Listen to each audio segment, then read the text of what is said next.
국가부도의 날은 1997년 외환위기를 다룬 영화입니다.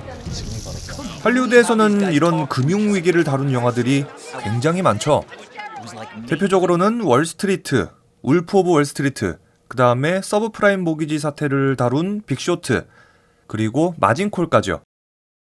저는 이런 외국의 금융 관련 영화를 볼 때마다 항상 아쉬운 마음이었어요.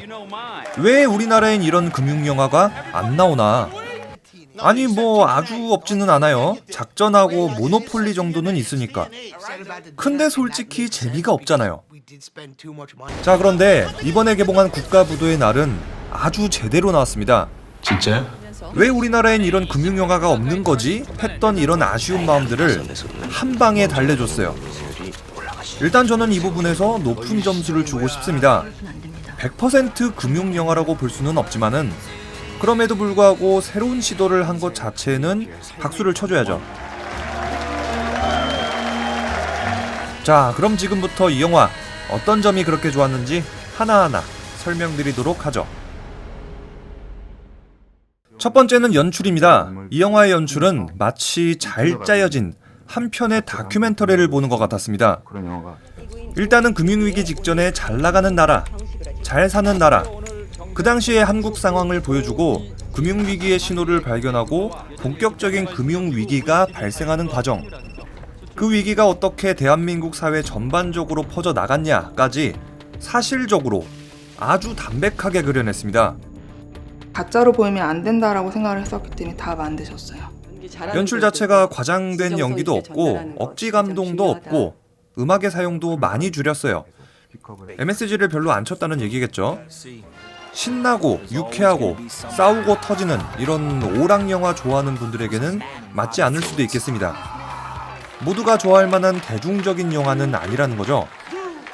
자, 그런데 이런 영화를 그저 그런 오락 영화로 만든다. 그것만큼 아쉬운 게 또 있을까요?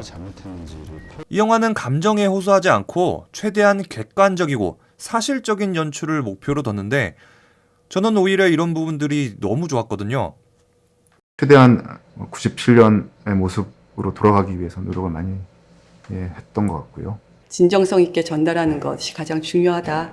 그리고 하나 더 참고하시면 좋은데 영화의 분위기는 시작부터 끝까지 어둡고 진중합니다. 화면은 톤 다운에 채도도 많이 죽였어요. 당시 대한민국의 우울한 상황을 보여주려고 하는 영화 분위기하고 정말 잘 어울리죠. 그리고 영화 자체가 굉장히 묵직하고 무거워요. 영화 보고 나서 썩 유쾌한 기분이 들지는 않을 거예요. 대신에 20년 전에 일어났던 그리고 현재도 일어나고 있는 여러 금융 위기들에 대해서 여러분들이 미리 대비할 수 있는 아주 유익한 시간을 가지게 될 겁니다. 국가 경제나 정부 정책에 대해서 비판적인 시각을 가지게 되는 것도 덤이죠. 이 영화는 어렵습니다. 일단 전문 용어들이 많아요. 이 금융위기가 어떻게 발생했고 어떻게 막아야 되고 달러가 어쩌니 환율이 어떠니 막 설명해 주는데 전문 용어도 나오고 정치하고 외교까지 껴있어요. 그래서 나이가 많이 어린 관객들은 이 영화를 이해하기에 조금 어렵지 않을까 걱정은 돼요. 그리고 외환위기, 이게 또 시간이 좀 지났습니까? 무려 20년이나 지난 이야기예요. 그 당시를 겪어보지 못한 세대들은 더 이해하기 어렵겠죠. 그래도 아주 다행스러운 거는 김혜수하고 유아인이 이 어려운 거를 최대한 쉽게 풀어서 설명해주기 때문에 이해하기 쉽다는 겁니다. 대신에 이 두 명이 자칫 설명충이 될 뻔도 했는데 제가 보기에 이 정도면은 자연스러웠어요. 그리고 이런 연출을 할 때 꼭 쓰이는 클리셰도 있잖아요. 뭔가 결정해야 된다. 진짜 아무것도 모르는 놈이 꼭 높은 자리에 있다. 무슨 말을 해도 이 높으신 분들이 못 알아쳐먹는다. 실무진이 최대한 쉽게 설명해준다. 뭐 이런 거요. 윗대가리 비판하기에는 좋기는 한데 클리셰는 역시 클리셰죠. 국가부도의 날은 비판적인 시선이 강한 영화입니다. 그리고 굉장히 용기 있고 소신이 있는 영화입니다. 전문직 여성으로서 강한 신념이나 소신, 일관되게 그녀를 움직이는 건 원칙이었던 것 같아요. 일단 비판의 정도가 상당히 날카로워요. 특히 정부하고 정치인에 대한 비판 정도가 가장 큰데 이 영화를 보고 나면은 그 당시 대한민국의 위기 대처 능력이 얼마나 덜 떨어지는지를 알 수 있어요. 사실 화이트 아니 뭐 이거는 사실 현재 진행형이기도 하죠. 뭐 어쨌든 한국 경제는 건강합니다. 걱정 마시고 다들 생업에 종사하세요. 정말 큰 위기가 오고 있는데 숨기기에 급급하고 거짓말로 사람들 안심시켜서 아무 대비도 못하게 만드는 몇 년 전에 일어났던 안타까운 사건의 대처 능력하고도 비슷하죠. 이 영화는 이런 무능함을 과감하게 보여줍니다. 국가부도 사태가 임박했다는 게 사실입니까? 사실이 아닙니다. 일단 최대한 빨리 국민들에게 알리셔야 됩니다. 쓸데없는 혼란만 가져옵니다. IMF에 대한 비판도 강합니다. IMF를 거의 악의 무리처럼 묘사해놨어요.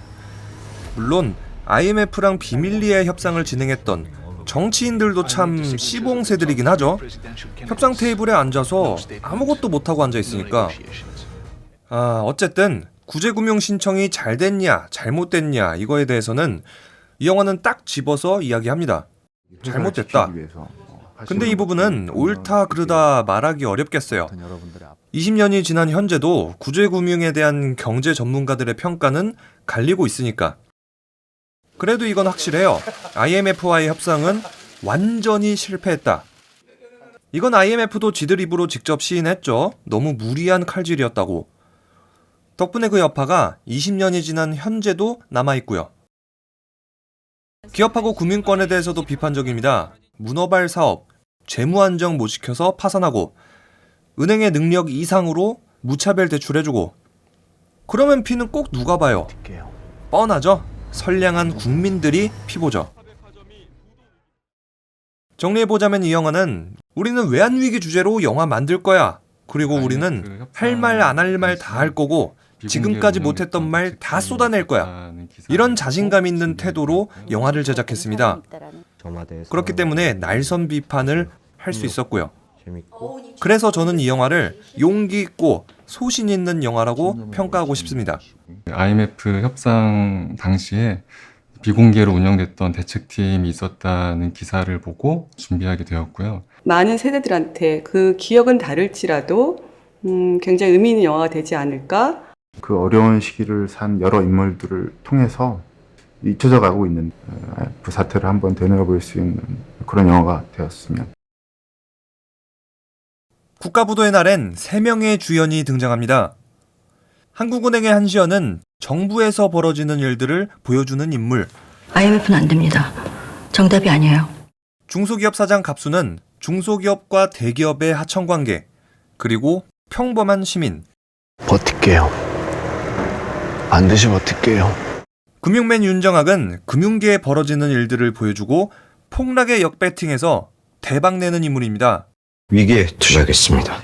각각 정부, 기업, 금융을 대표하는 사람들이죠.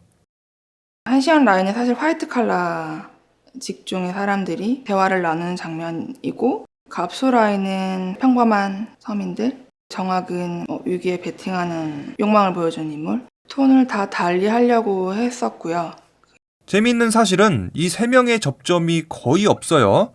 서로 만나지도 않아요. 그저 시간 순서에 따라서 정부, 기업, 그리고 금융계에 어떤 일이 벌어지는지, 각각의 인물들이 어떤 행동들을 하는지, 각자가 소속된 곳에서 무슨 일이 벌어지고 있는지 보여줍니다. 주인공들이 서로 만나지도 않는 연출은 흔한 케이스가 아니죠. 국가부도의 날이 왜 이런 연출을 사용했냐? 외환위기 사건이 워낙 거시적으로 봐야 되기 때문입니다. 정부만 조명해서도 안 되고요. 그렇다고 금융계만 봐서도 안 돼요. 한꺼번에 모아놓고 종합적으로 판단해야 되는 거죠.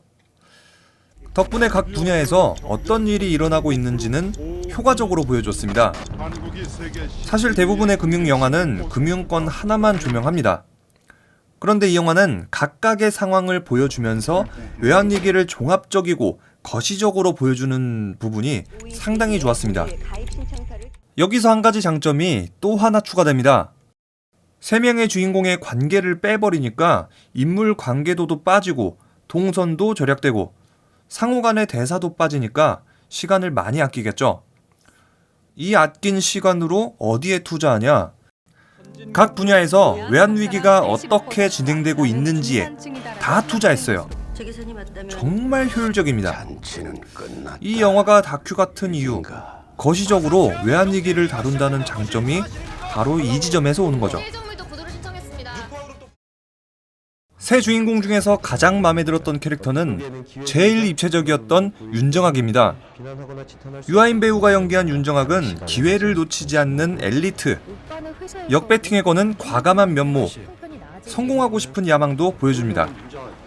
큰 위기 덕분에 기회를 잡았지만 이 상황을 마냥 즐거워하지 않는 씁쓸함도 보여주고요. 자, 하지만 약간 아쉬운 점도 있습니다. 영화의 후반부, 엔딩 쪽이 특히 심한데 영화의 중심을 잡고 마무리하는 캐릭터는 없어요. 세 명이 모두 주인공이다 보니까 어쩔 수 없죠. 그리고 캐릭터들 성격이 후반부하고 엔딩 쪽에서는 완전히 바뀌어 있어요. 각 주인공들이 뭔가 대사를 치는데 지금까지 보여줬던 그 캐릭터의 특징하고 전혀 다르거든요. 외환위기 이후에 20년이 지나서 성격이 변했다는 건데 문제는 그 변화하는 과정이 영화에서는 100% 생략돼 있으니까 관객 입장에서 갑작스럽게 받아들이기는 어려울 수밖에 없죠. 일단은 상황을 먼저 만들고 나서 그 상황에다가 캐릭터를 어거지로 낑겨 넣었기 때문에 잘 구축된 캐릭터들이 후반부 가서는 와르르 무너집니다. 자, 최국희 감독의 영화 국가부도의 날 정리해보겠습니다. 저 리뷰영기가 꼽은 2018년 한국 영화 5손가락 안에 드니깐요. 일단 무조건 보세요. 한국에 없었던 괜찮은 금융영화. 세 주인공을 나눠버린 독특한 구성에 감정을 줄이고 객관적이고 사실적인 다큐멘터리 같은 연출. 어둡고 진중하고 무거운 영화. 비판적이고 용기 있고 소신 있는 영화. 자칫 어려울 수도 있지만 쉽게 풀어낸 영화입니다. 하지만 관객에 따라서는 오락성이 다소 부족하다고 느낄 수 있고요. 너무 어린 관객들은 이해하기 어려울 수도 있습니다. 그리고 갑작스러운 캐릭터의 변화는 개인적으로 아쉬웠습니다. 국가부도의 날 리뷰는 여기까지입니다. 영상 재밌게 보셨다면 좋아요, 구독하기 누르는 거 잊지 마시고요.